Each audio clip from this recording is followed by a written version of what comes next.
সুপ্রিয় দর্শক, কুষ্টিয়া ভিডিও ব্লগের দ্বিতীয় পর্বে আপনাদের সকলকে শুভেচ্ছা জানাচ্ছি। আজকে আমরা আপনাদেরকে নিয়ে যাব বিশ্বের অন্যতম ট্র্যাজেডি গ্রন্থ বিষাদ সিন্ধুর রচয়িতা কালজয়ী অমর কথাশিল্পী যুগশ্রেষ্ঠ মীর মোশাররফ হোসেনের জন্মভিটায়।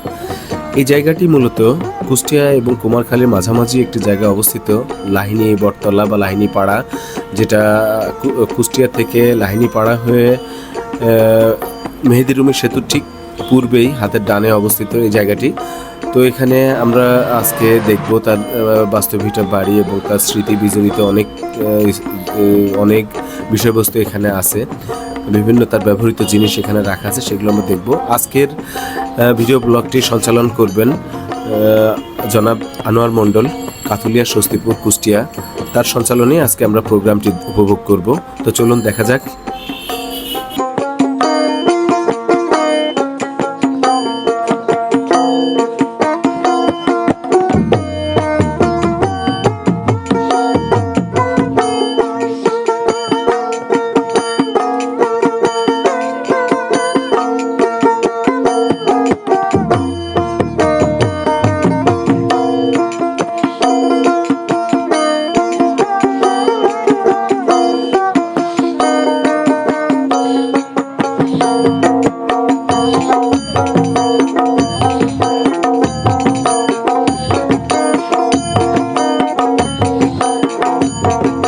আমরা এখন মীর মোশাররফ হোসেন অডিটোরিয়ামের ভিতরে ঢুকব এবং আপনাদের দেখাবো যেখানে তার স্মৃতি বিজড়িত অনেক কিছু এখানে আসে। তিনি যখন যে অবস্থায় যেখানে যেতেন তার কিছুটা স্মৃতি এখানে উনি রেখে গেছেন। তার জীবদ্দশায় যতগুলো কাজকর্ম সে করেছে বা তার সাথী সঙ্গীদের নিয়ে যে সমস্ত কথাবার্তা বা আলাপ আলোচনা করেছে এবং বিভিন্ন সময়ে বিভিন্ন বয়সের ছবি এনে এখানে রেখে গেছেন।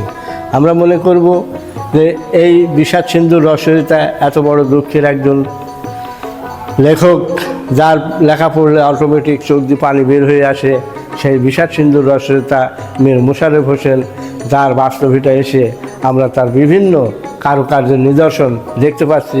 প্রয়োজনে আপনারাও আসবেন, আসার পরে এখানে এসে তার এই অডিটোরিয়ামে তার জীবনে ঘটে যাওয়া বহুত স্মৃতি আপনারা দেখতে পারবেন, উপলব্ধি করতে পারবেন। তাই আসুন, একটিবারের জন্য হলেও এসে এই মীর মোশাররফ হোসেন স্মৃতি জাদুঘরে একটু ঘুরে যান।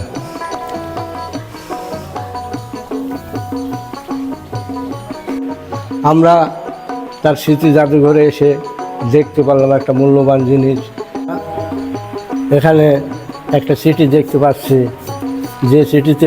যে চিঠি প্রধান শিক্ষক কাছে আমেরিকার প্রেসিডেন্ট আব্রাহাম লিঙ্কন পাঠিয়েছিলেন যে তার পুত্রকে মানুষের মতো মানুষ করে গড়ে তোলার জন্য, তাতে আদর্শ মানুষ হিসাবে গড়ে তোলা যায়, এটাই তার কাছে আমার বিশেষ দাবি আপনার কাছে।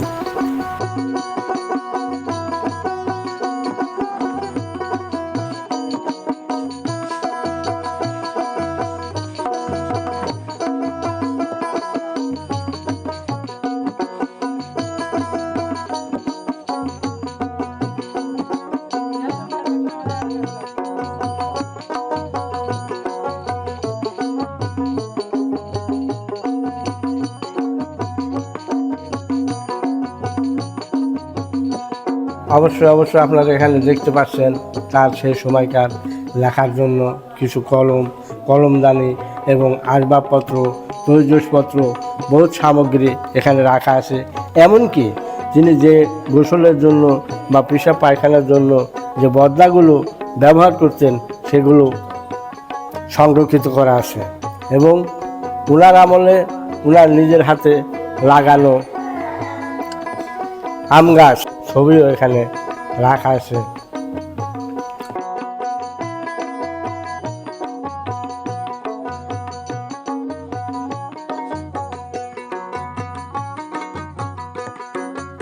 দেওয়াল ঘড়ি যেগুলো ব্যবহার করতেন পর্যায়ক্রমে সেগুলো নষ্ট হলে আপনারা দেখতে পাচ্ছেন তার দোয়ার দানে তখন তো আর এই ধরনের কলম ছিল না, দোয়াতের ভিতরে দিয়ে ময়ূরের পালক অথবা পেন দিয়ে লেখা হতো, দোয়াত দিয়ে লেখা হতো। সেই দোয়াত দানিটাও এখানে আসে, আপনারা চাইলে একটিবারের জন্য ঘুরে দেখে যেতে পারেন।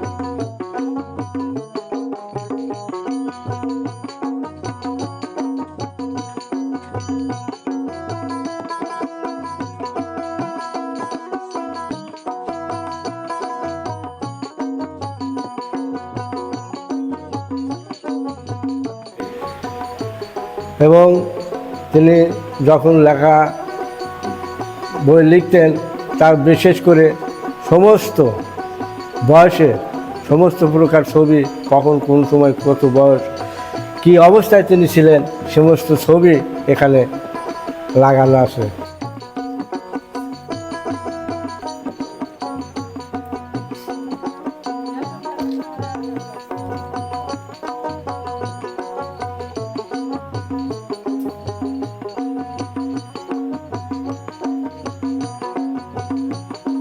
ছবিটা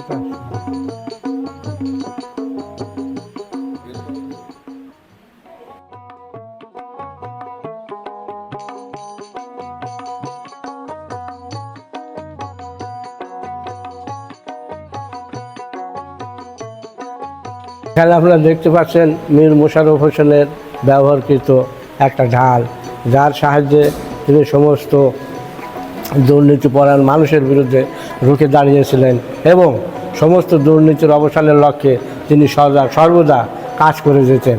তার স্মৃতি হিসাবে সে যে কঠিন মনের মানুষ ছিল, অন্যায়কে কোনো সময় সে প্রশ্রয় দেয়নি, তার স্মৃতিচারণ হিসাবে তার ব্যবহৃত ঢাল এখানে রাখা আছে। আপনারা অবশ্যই একটিবারের জন্য এসে এখানে দেখে যান।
তার ব্যবহৃত কলসে, যে সমস্ত কলসে পানি খেতেন, হ্যাঁ, সেগুলো তার এখানে রাখা আছে। এবং ওনার বাড়ির সামনে যে ডাক বাক্স ছিল, যেখানে দূর দূরান্ত থেকে লোক এসে চিঠি দিত এবং অন্যান্য জায়গার চিঠি আসলে ওনাদের ডাক বাক্সে রাখা হতো। উনি সেখান থেকে নিয়ে ওইগুলো দেখতেন এবং সম্ভবত প্রত্যেকের সঙ্গেই তিনি যোগাযোগ রাখতেন।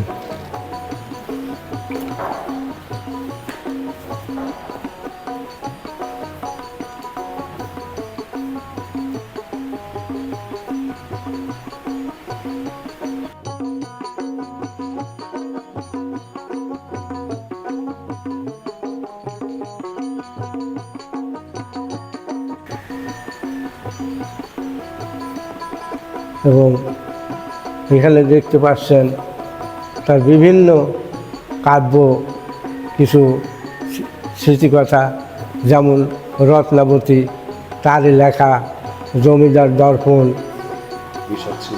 বিষাদ সিন্ধু, মুসলমানদের বাংলা শিক্ষা নিয়ে তিনি যে আন্দোলন করেছিলেন তারই একটা, বেহুলা, গীতা অভিনয়, গাজী মিয়ার বস্তানি, উদাসীন পাখিদের মনের কথা, বিভিন্ন সময়ে বিভিন্ন প্রকৃতির সঙ্গে মিলতাল রেখে বিভিন্ন সময় বিভিন্নভাবে উনি গল্প রচনা করেছেন। এবং তারপরেও তিনি লিখে গেছেন যে আমার জীবনী, সঙ্গীত লহরী, তারপর তো সবচাইতে শ্রেষ্ঠ কাব্য হচ্ছে বিষাদ সিন্ধু, যা আপনারা যদি কোনো সময় এই বইটি একটিবারের জন্য পাঠ করে থাকেন তাহলে দেখতে পারবেন অটোমেটিকই আপনার চোখ দিয়ে পানি বের হয়ে আসবে।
এখানে দেখা যাচ্ছে মীর মোশাররফ হোসেন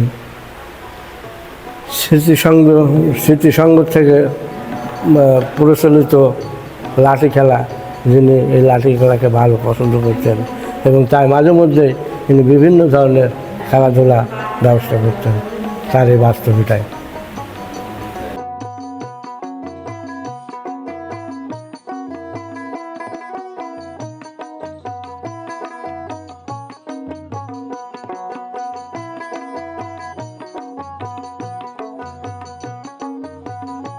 আমরা এখানে মীর মোশাররফ হোসেনের কিছু মূল্যবান বাণী আমরা দেখতে পাচ্ছি, যা আপনাদের মাঝে আমরা কিছুটা তুলে ধরছি।